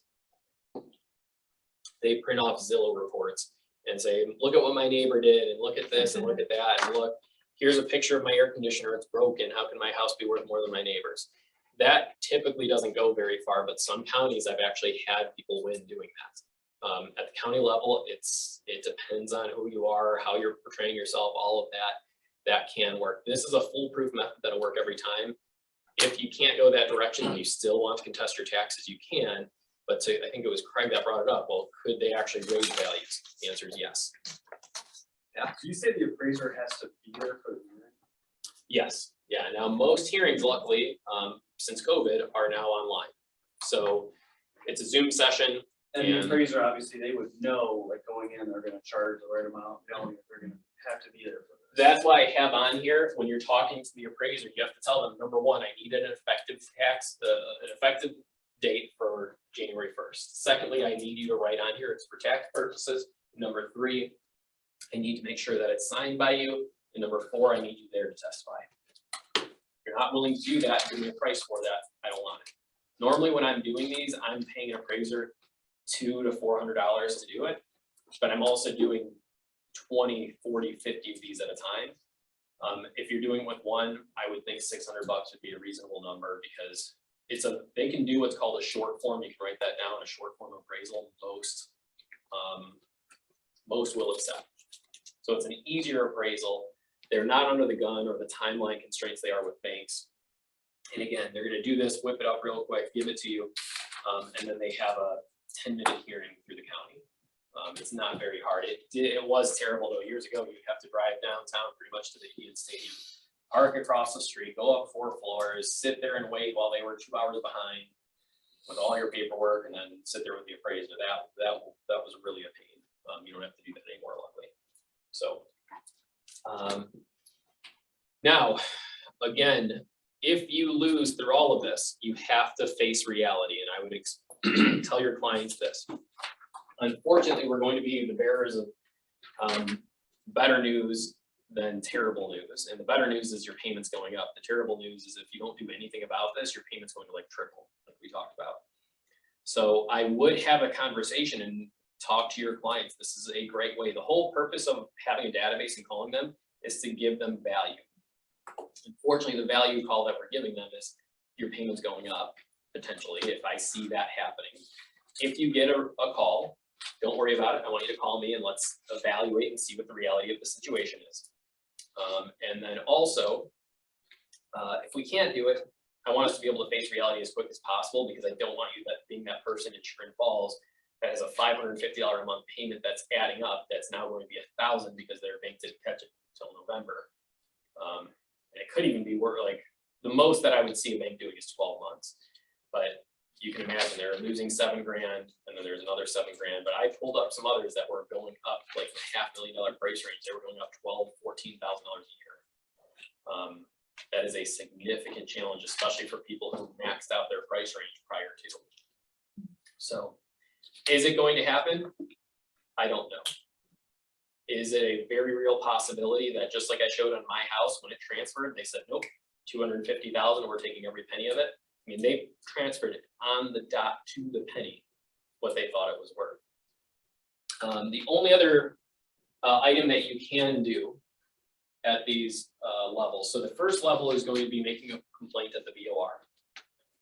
When you appeal, you have the right to negotiate with the prosecutor. The county hires a prosecutor. That's a scary term, but all that is an attorney that protects the seller. You can call up that prosecutor and just say, hey, let's negotiate this. Do you think those prosecutors care very much about getting the exact right value? Do you think they care about just getting you off their desk? I have literally sat down, the first time I did this was in like 2009, and I sat down at the law library in Cleveland, and with our attorney there, I watched him go through like 50 properties, and the prosecutor just said, that one, 22,000, that one, 15,000, that one, 35,000. I'm going, I can tell this guy doesn't even know what city these are in. You can point to it on a map. I don't even know if he knew they were in Cleveland or in Cuyahoga. He was just like randomly throwing out numbers. You're at 80, I'm at 20, 25. So you can call them and say, hey, I'm at 200. You're at 250. Here's my argument on why I think it's worth that. I will settle at 230. Now, the more evidence that you have that's in your favor, the better off you are. Yet I am only doing this when there's like a unique scenario. Because if not, where do I know I'm going to win? I'm going to win at the BTA. So rarely will it have to go past the BTA. It was the one that we took to the Supreme Court, we won at the BTA, and then the county didn't like it, so they appealed it to the Ohio Supreme Court, and the Ohio Supreme Court just told the county they're wrong, and it was odd that they appealed the decision there. Usually it's the other way around. But yeah, any other examples that anybody wants me to run? I'll show you one more that I saw that is actually a good news report, if you will. If anybody has any other addresses they want me to take a look at, we can do that. Have an address. Give me one moment once we're done with this one. The question about broker price opinion, it's used to be years before that you would submit the broker price opinion. What happened to those? How long ago was that? I don't know, 5 years ago for sure. You can do that. I bet you could still do it. It's not foolproof. But yeah, they will say I've given appraisal, or I'm sorry, CMAs, I've given all sorts of information, and it's always trumped by either the arm's length or the appraisal. Quick question, Mhm. a house purchased during 2008, depreciation time Mhm. is really low, and the whole street sells like about more than double, maybe even some triple price between that street. We've been out of overseas for those 15 years, so we've been rented to people. Mhm. So the tax been going up every year. We noticed, but we had no chance to be in the country. We keep paying the higher tax every time they charge us. Can we still have a chance to go to reduce that? I would have to pull up. Can you give me an address? Okay, Let's pull up this one first, and then we'll get to yours. the address.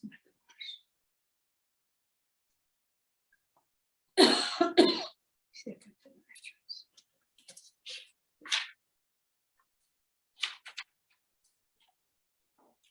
Looked up too many. I just set it up here.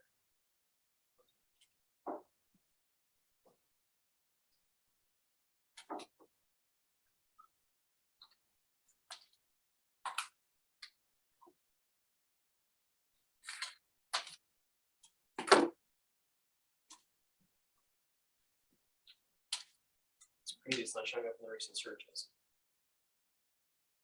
Do you have that address? Mine? Yeah. Yeah, 2712 Green Road. It's in Shakerhead. All right, so first I'm gonna go right to the auditor. 2712. Green Road, I'm sorry, what was it? green, G, green color, Mhm. Green Road.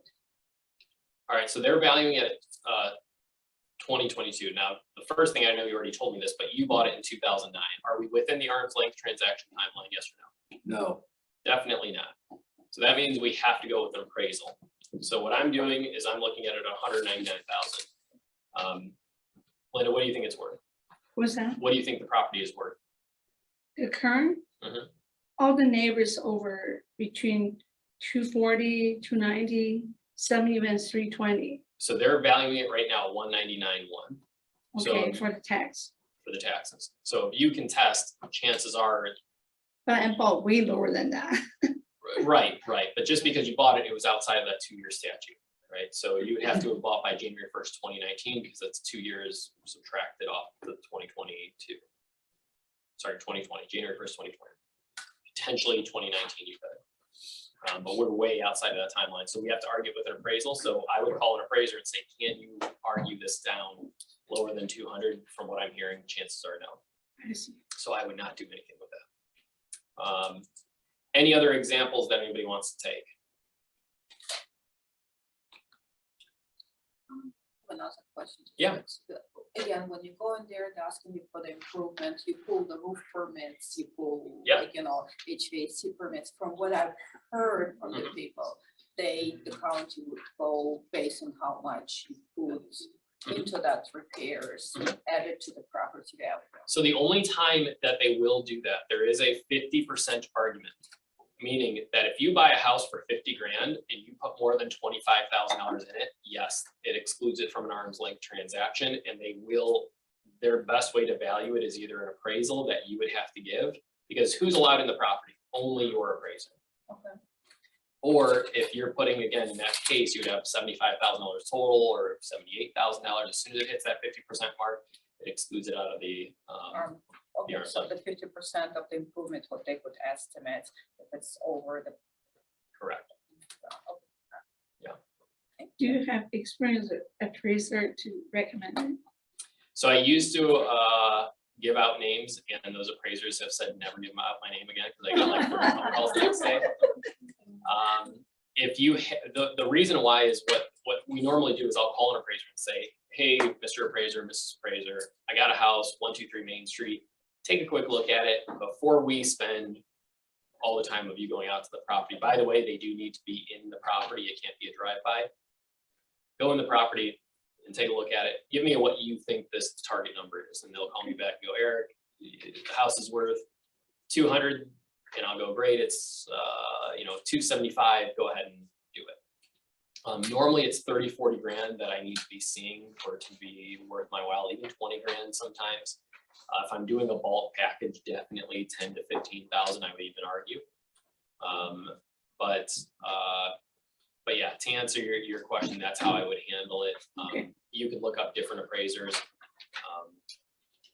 and then just explain those scenarios to them. But yeah, we don't want 30 of us calling with 20 properties each going, can you do anything here? And you're going, nope, can't do it. But yeah. Any other questions I can answer for anyone? I'll give you the example just to go over. 5417 Hollywood. That's 5417. Hollywood. So this automatically, what do I see? Transferred in 2021. So too late? No. 3? That's on the bubble. That's that bubble year. Sometimes they work with it, sometimes they don't. 2021, it's like a year ago. 2 years. 2 years. 2 years. Yeah, January 1st, 2022. I'm sorry, we are good. Yeah, Okay. because we're January 1st, 2022, has to transfer after January 1st, 2020. So 5417. What was the? Hollywood.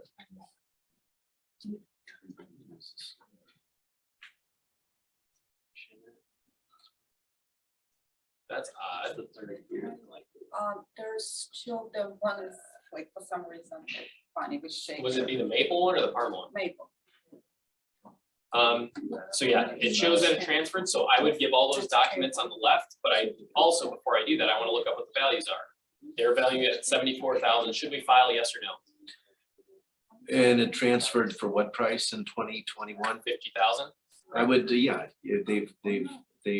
they're assessing it at 50% higher than the transfer price, so I would definitely question it. So how much are we saving in taxes approximately? If her tax bill is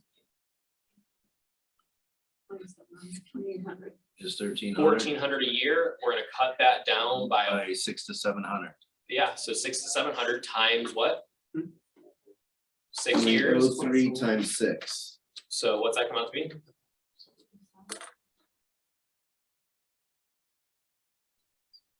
3,600? Somewhere in that range. So 3,700 for an hour of your time, who's taking that deal? And also, is it affecting her future sale, because now that future sale is going to be reduced, or that, shouldn't say be reduced, it's actually gonna be higher because the buyer could afford more. I guess looking ahead to what could happen, you know, the impending drastic increase. Yeah. Just for like people that didn't have a unique situation, their taxes are just going up because values have gone up. Mhm. What would you recommend doing now? I mean, I can't like lower their taxes at this point. Should I, hey, warn them this could happen, this will happen? So- We'll talk in January of next year. The other thing that has been happening, have wages gone up over the last year?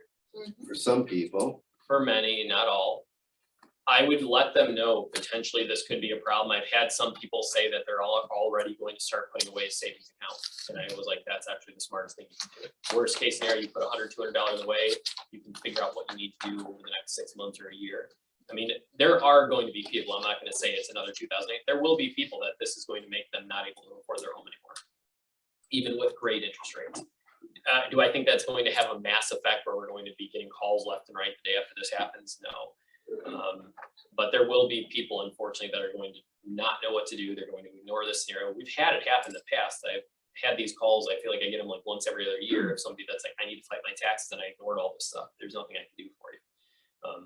By the time your bank catches up. They personally could go to the county and work out the payment plan. So they can. The problem with the payment plans are it's still going to be a So the minimum of what it is plus a higher amount. So I mean, for the people that can't afford an extra $500 and they get caught a year later not paying because their bank catches them a year later, they're gonna owe their bank and go to the county tax plan, and yeah, they can work out a plan, but I believe they only do like 12-month or 2-year payment programs. It depends, you could like, you could work with the county. It's still always going to be a minimum of the higher new number. So even if they can defer the back number. So if there is a house that the county's website has it valued at 168,000, but we paid 109,000 for it, we can contest. Absolutely, as long as it was within 2 years of January 1st, 2022. Is that the correct?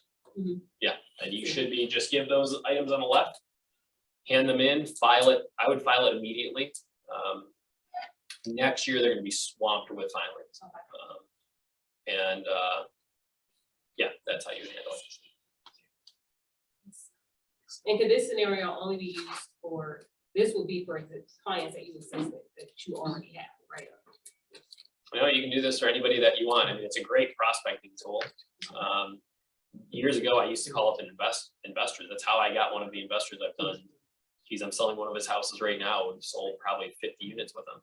And he's like, Eric, I'm all set. I've got a realtor. And I said, I don't think you have a realtor that knows how to do this. And we've saved him over the years hundreds of thousands. That's a value proposition. How would you approach that or contact? It's hard to just like cold call down the street and be like, hey, do you want money off your taxes? That doesn't sound suspicious. I would say like, investors are very open to this discussion because they know what you're talking about. You talk to, if you try like circle prospecting, not gonna work. Like, they're gonna be like, what are you talking about? Trying to scam me. But if you talk to investors, that's gonna be your biggest. Okay. They're gonna go, wait, there's some savings, and they'll go, yeah. And I would say, look, here's what to do. Go to this website, and then also if you need help finding, that's what I did. Like, I was not that guy's realtor. He wouldn't hire me as his realtor. I'm like, look, I'll call your title companies. And how did I find title companies? Who knows how to find title companies from previous transactions that you're not associated with? Don't know. Be resourceful. Look at the deed. It says right on the deed who prepared it. So I call that title company and say, hey, I work for Mark Mazurko. Here's a letter he signed giving me authorization to collect his information. All I'm asking for is the deed. And that was with counties that didn't have them. Right now, you can go on the county auditor site, find a deed. But maybe you needed an ALTA statement or a HUD statement. If I'm not involved in a transaction, you have to get permission from the seller, so I would go through that. He had no idea what the title companies were that he bought from all the properties. But that's how you would handle that, and that would be my recommendation that has worked well with investors. I don't know that I would circle prospect. Your own clients will trust you. Yeah. And, family and friends. And the moment you start saving people money, you better believe they're gonna write your name in the sky. I mean, again, I gave a check to a guy for $7,000 and he could not stop thanking me enough. He was a doctor at UH. And he's like, I didn't know this was a possibility. He complained that he was being overtaxed, but people don't know what to do. So great way to find opportunity. Nice. Good, thanks, Yeah. Eric. Yeah, sorry, it's a little bit more boring than our usual sessions, but it is an impactful one and it can be very beneficial for yourself and for your clients. And it's on my radar, whatever's happening. Hopefully it doesn't happen the way we hope. But if it is, we need to make sure that we don't let our clients get foreclosed on because they were negligent on responding to these notices. So thanks so much for coming, everyone. Thank Enjoy your day.